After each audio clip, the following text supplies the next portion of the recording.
Hey, welcome to Bathwinger. Today I'm going to tell you how I became a corporate pilot with just 600 flight hours and how you can do the same thing. So let's get into the video and have some fun. Cruising down the highway, windows down low. Sunset paints the sky in a fiery glow. Mountains rise up, touching clouds above. Valleys below, filled with whispers of love.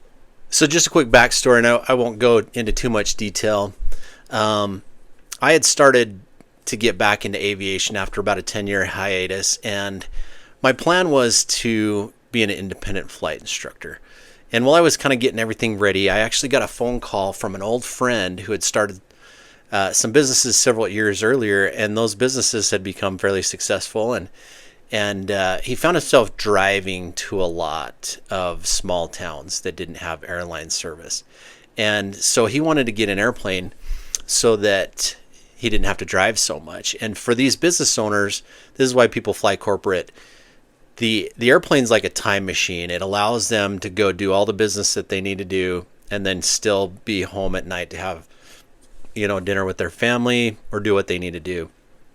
And so he called me and said, "Hey, do you want to be a pilot for me?" And of course I was ecstatic. So this is a job that I had never applied for. He didn't post it online. He contacted me. And I think that's the big trick with a lot of corporate aviation. And so the key to that is you've got to be ready and then meet that opportunity. And so how do you do that?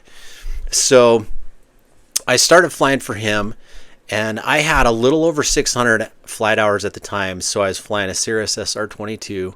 And over the years, I did a lot of IFR. I made a lot more money than I would have as a CFI, and it was a lot more fun. And so I would recommend this to anybody. And then through that, I was able to find other opportunities in the Cirrus world.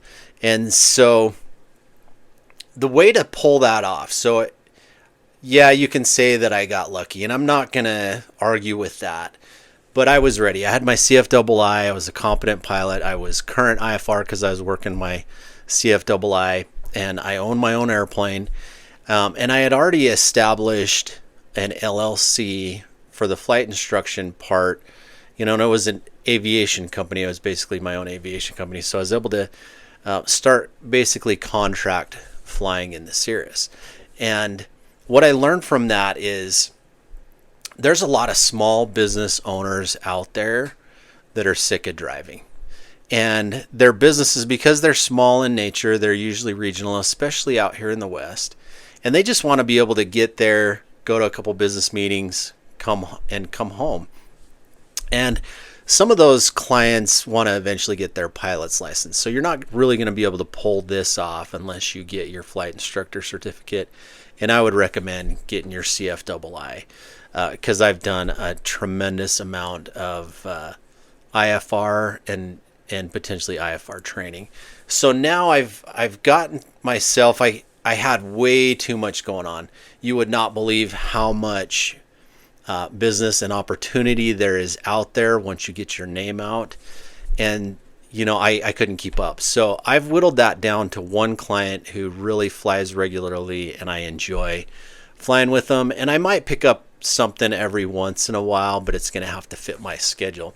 So here's how you do it. If I had to go back and start over and, hey, I want to become a corporate pilot at 600 hours, I would find out who is selling Cirrus SR-22s and get to know them. Get to know that salesman, give them a business card. Hopefully you can have all this stuff set up where you have your CFI, you have a business set up on the side. This works really well if you're doing some independent flight instructing. And those individuals are going to be meeting with potential clients for you. And so you can say, hey, I'm a flight instructor. I want to fly a Cirrus. And those salesmen, if they have somebody that they trust and that they can send a client to, that's going to actually help them sell airplanes. You'd not believe there's a lot of Cirruses that have gone up for sale because it's just tough to find pilots to fly those Cirruses because of people getting their hours and moving on and those sorts of things. And the beauty of corporate aviation, and I've covered this a little bit, but there's an opportunity to grow as a pilot. So as these companies, the company that I fly for right now is growing, they're expanding, and they're hitting a point where this Cirrus isn't going to be good enough for them in the future, and so they've started to look at bigger airplanes.